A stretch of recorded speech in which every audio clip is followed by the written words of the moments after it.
Among the hills of a remote territory in Turkey, there is a small village shrouded in mysteries that have defied the centuries. Tokat, a name not to be found on maps, has become the scene of an impressive discovery, capable of shaking up everything we know about history and spirituality. Hidden in caves that seem frozen in time, a group of archaeologists found something unexpected. A Bible so old that its existence redefines the limits of what has ever been recorded. Covered in thick dust and marked by the signs of time, the relic had writings in an almost extinct language, making it even more difficult to understand its contents. Upon analyzing the manuscript, experts realized that it didn't contain traditional accounts. Its pages describe episodes and figures that seem to have been purposely eliminated from the versions we know today. It's as if each passage opened up a new perspective, revealing parallel narratives hidden from humanity. For some, this text challenges the foundations of Christianity, while others fear that it will destabilize truths established centuries ago.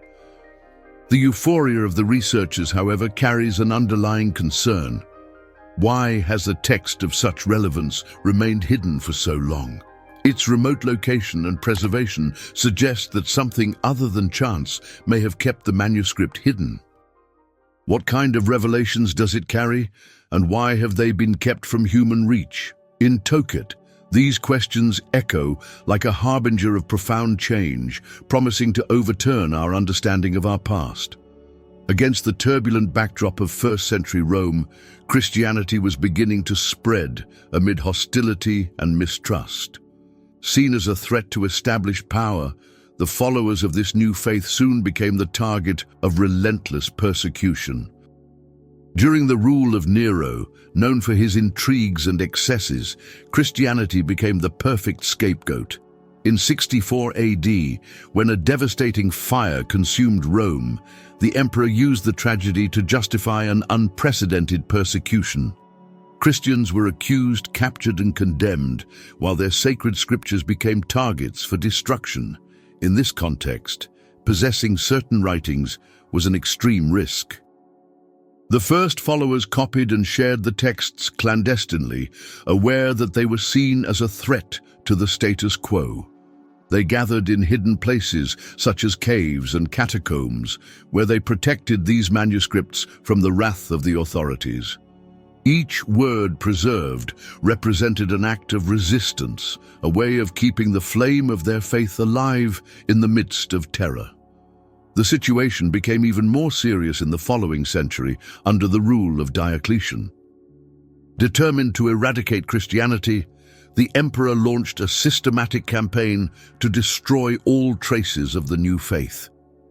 At the beginning of the 4th century, decrees ordered not only the execution of Christians, but also the elimination of their sacred texts. Soldiers raided houses, set parchments on fire, and executed those who guarded them.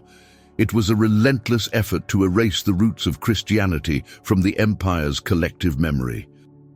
In this dark period, the protection of manuscripts became an almost impossible but essential task. Ordinary men and women took on the role of guardians of this forbidden knowledge, risking everything to ensure that the message survived. Some hid the texts in catacombs, next to graves that intimidated even the bravest soldiers. Others camouflaged the manuscripts inside walls or kept them in secret vaults under clandestine churches. Each preserved text symbolized a silent victory against oppression, proof that even in the face of the most brutal repression, faith and courage could prevail. They weren't just protecting words, but a spiritual legacy that transcended time and space. They believed they were safeguarding something much greater than historical records, a message that contained the power to transform hearts and resist the forces that tried to erase it. This conviction is what allowed the surviving texts to become testimonies to a faith that did not bow, even in the face of the most intense darkness. How many times have you had the feeling that there are secrets hidden in the shadows of the past, as if history had intentionally left something behind? This discovery in the village of Toket is just the beginning of a hidden world that tradition has never brought to light. In the forbidden name of Jesus, you will find revelations that seem to speak directly from the past, with answers that have long been out of reach. This knowledge, preserved with such sacrifice, is now available to anyone who dares to know more. And for a rare opportunity, you can have it in your hands. Just check out the first commentary and explore this ancient wisdom that transcends time. The courage of those who preserved sacred texts in times of persecution has left a legacy that spans generations. Discoveries such as the Bible found in Toket bear witness to priceless sacrifices that ensured the survival of a faith threatened by imperial decrees and voracious bonfires. Each preserved manuscript tells not only a story of unshakable belief, but also of resistance and devotion. Neither the power of the authorities nor the flames could extinguish what was deeply rooted in the human heart. Among the texts that challenge the traditional understanding of the Christian faith is the enigmatic Gospel of Barnabas. This manuscript, dating from the first centuries after Christ, presents a narrative that radically contrasts with the canonical Gospels of Matthew, Mark, Luke, and John. Its existence casts a shadow of questioning over the foundations of Christianity, offering an alternative perspective that generates debate and controversy to this day. The most controversial aspect of this gospel is its claim that Jesus was not crucified. Instead of portraying the crucifixion as the culmination of a redemptive sacrifice, the text suggests that someone else would have taken Christ's place on the cross, sparing him from suffering. Such an interpretation, profoundly at odds with the doctrine of the resurrection, shakes the foundations of Christian theology. If the crucifixion did not take place as described in the sacred texts, the concept of redemption would be deeply questioned, as would Jesus' role as the Son of God destined for sacrifice. This version presents Jesus as a prophet of great importance, but not as the saving Messiah, something that many interpret as an attempt to rewrite the essence of the Christian faith. In addition, the Gospel of Barnabas highlights other intriguing aspects of Jesus' life and teachings. The text suggests that his mission was to prepare humanity for a future prophet, whose arrival would bring an even greater message. This idea refutes the conception of Jesus as the founder of a new religion, placing him as the forerunner of something greater. This concept resonates with religious traditions that have interpreted his message as a preparation for later revelations, provoking reflections on how different cultures have understood his figure over time. It is not difficult to understand why this text was considered a threat by the nascent church. From the very first councils, religious leaders made crucial decisions about which texts would be included in the New Testament. Texts that questioned the crucifixion or contradicted the resurrection were discarded, considered apocryphal, and labeled as heretical. Among them, the Gospel of Barnabas was one of the most controversial, rejected as incompatible with the narrative that the church wanted to consolidate. Over the centuries, the Gospel of Barnabas disappeared almost completely, surviving only in rare copies, preserved by those who saw in it a hidden truth. For these few, the text represented a fundamental piece of a spiritual puzzle, containing wisdom and revelations that could offer an alternative perspective on Jesus' mission. They believed that under the weight of human decisions, important parts of history had been deliberately suppressed or altered. Today, rediscoveries such as the Bible found in Toket bring the Gospel of Barnabas back to the center of discussion, rekindling an old debate. To what extent was the Christianity we know shaped by the political and theological choices of the first centuries? For modern scholars, the question goes beyond the authenticity of the text. It's about exploring how human interests may have shaped fundamental aspects of faith and spiritual understanding. The re-emergence of the Gospel of Barnabas forces a deeper reflection on what was lost when a single narrative was elevated to the status of absolute truth. If this manuscript offers such a distinctive version of Jesus' life and teachings, what other stories could be buried, waiting to shed light on a past that is more complex and multifaceted than we imagine? The pages hidden over the centuries are now at your fingertips. Few units of the forbidden name of Jesus remain. Discover these secrets while you still can. In the 4th century, the Church faced a period of consolidation that defined the direction of the Christian faith. With this organization came the need to establish an official canon, separating the texts considered inspired from those deemed inadequate. Bishop Athanasius of Alexandria played a central role in this process, especially with his Easter letter in the year 367, in which he listed the 27 books that make up the current New Testament. This decision involved not only spiritual criteria, but also political and practical considerations, shaping Christian doctrine as we know it. Texts such as the Gospel of Barnabas were left out at this crucial moment. Considered incompatible with the official narrative, these manuscripts were silenced and relegated to the margins of history. Even so, their existence raises questions that continue to echo. How many of these choices were based on theological considerations, and how many were influenced by the need to consolidate power and unity in the Church? Among the writings left out of the Church's official selection are the Gospel of Thomas and the Book of Enoch, two texts that carry mysteries capable of challenging the established narratives. The Gospel of Thomas, for example, presents a collection of teachings attributed to Jesus, but with a philosophical and esoteric tone that distances itself from the traditional accounts.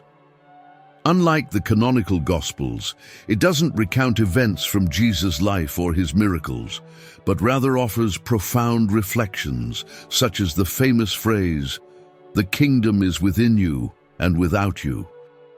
Dommage, this type of message emphasizes an internal spirituality that transcends institutional mediation, challenging the authority of the nascent Church.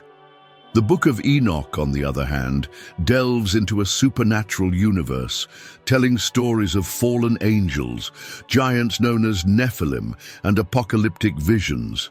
Considered one of the most mystical texts of antiquity, it describes battles between good and evil, exploring the spiritual struggle that permeates the world. For the early Jewish and Christian communities, Enoch was seen as a sacred figure, a man who would have walked with God and received heavenly visions. However, the supernatural content and the accounts of giants interacting with humans caused discomfort for a church that sought to consolidate a single, cohesive doctrine. The exclusion of these texts was part of a deliberate effort to centralize the Christian narrative. Church leaders feared that writings like the Gospel of Thomas and the Book of Enoch could open the door to more mystical and individual interpretations of the faith, weakening the Church's role as mediator of the divine. During a period when Christianity was still competing for space with various beliefs and philosophies, ensuring unity and cohesion was essential. These texts, which presented alternative views, were considered a threat to the stability of the new religion.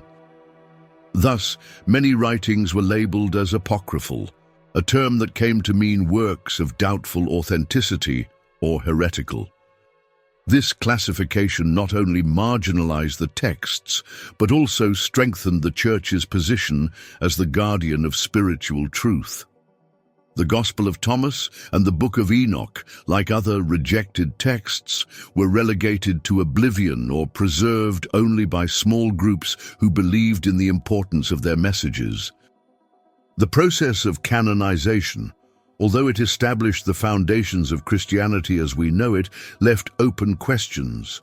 Were these exclusions motivated solely by doctrinal criteria, Or did the desire to consolidate power and control also play a significant role? By opting for a single narrative, the Church shaped Christianity in a more structured way, but removed aspects that could foster a more direct and personal connection with the divine. Today, with the rediscovery of manuscripts such as the Tokut Bible, there is a new opportunity to question what has been lost. Texts such as the Gospel of Thomas and the Book of Enoch continue to fascinate scholars and spiritualists, offering a vision of a more mystical and pluralistic Christianity. Their messages challenge the limits imposed by tradition, rekindling debates about the diversity of ideas and interpretations that marked the first centuries of the Christian faith. Like Tokut's protected manuscripts, this knowledge could be lost again. There are only a few copies of the Forbidden Name of Jesus available. Access it in the fixed commentary. The yellowed pages of Tokut's Bible offer stories that seem to go beyond the limits of the imagination. Among them are descriptions of a time when the Nephilim walked among men, imposing and mysterious giants who have marked the history of civilizations. Portrayed as descendants of fallen angels, these beings were endowed with extraordinary strength and ancient wisdom. According to the text, their presence was so striking that the mere sound of their footsteps made the ground tremble, inspiring both fascination and fear. The Nephilim not only coexisted with humans, but also exerted a direct influence on them. Many ancient peoples considered them sacred figures, possessing divine knowledge inherited from their heavenly parents. However, this wisdom also made them living enigmas, often seen as threats to the balance of the world. Accounts describe their role in major human events, influencing both the construction of societies and their destruction. These narratives question the boundaries between myth and reality. Reading the detailed descriptions of these giants, it is almost impossible not to imagine a past in which the supernatural was part of human daily life. The Tokut Bible, with its engaging and challenging stories, rekindles reflections on what has been excluded from religious traditions and the impact of these choices on the way we understand spirituality. The narrative of the Nephilim is deeply connected to the fall of the angels, beings who by disobeying divine orders were expelled from heaven. According to the manuscript, these fallen angels arrived on earth and, enchanted by human beauty, united with mortal women, generating a new lineage, the Nephilim. This offspring, the fruit of the union between the celestial and the earthly, was endowed with extraordinary gifts, but also carried a curse. These giants represented both the grandeur of the divine and human weaknesses, living in constant tension with the sacred laws. The text described the Nephilim as complex figures. In some passages, they appear as protectors of the human tribes, offering knowledge about the mysteries of the stars, the earth, and the secrets of creation. These giants were seen as mentors who helped humanity to prosper. However, darker accounts suggest that over time, the power of the Nephilim corrupted them. What began as aid turned into oppression, and they began to dominate, exploit, and, in some cases, terrorize humans. This deviation of purpose intensified the chasm between them and their heavenly parents, attracting divine wrath. The presence of the Nephilim became a symbol of imbalance, and the manuscript suggests that the Great Flood was, in part, a response to this rupture. It was not just a question of purifying humanity, but of eradicating the giants who walked among men. However, the destruction was not complete. Some narratives indicate that the spirits of the Nephilim persisted, wandering like echoes of a forgotten age. These presences, described as shadows, became reminders of a time when the divine and the earthly met uneasily. For contemporary scholars, these stories transcend mere myth. They suggest that the Nephilim and the fallen angels may have been more than legends, representing a spiritual reality that has been lost in history.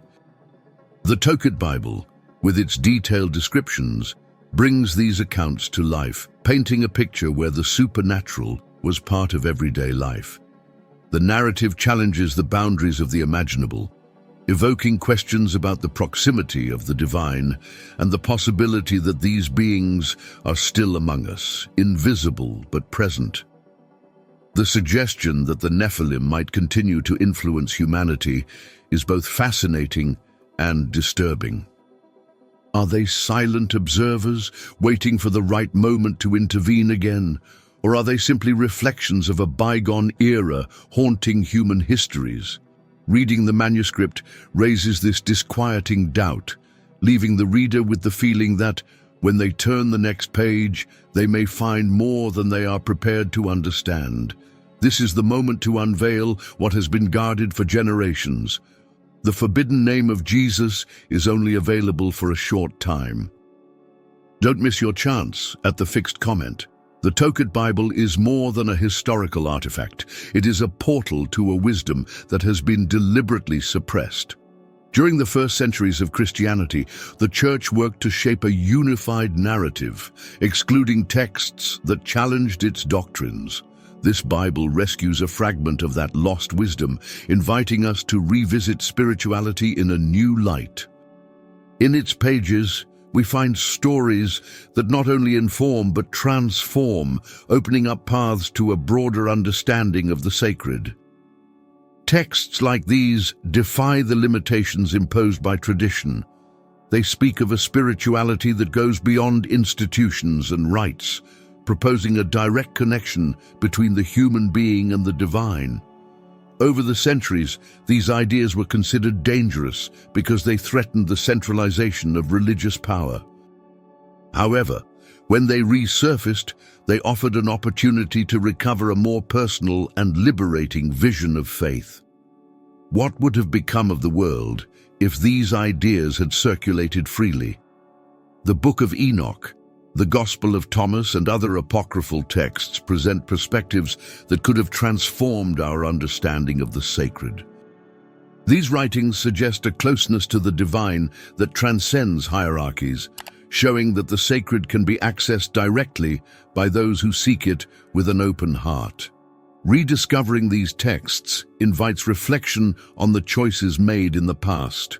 By prioritizing a single narrative, the Church has shaped the spiritual history of humanity, but it has also silenced voices that could offer complementary visions.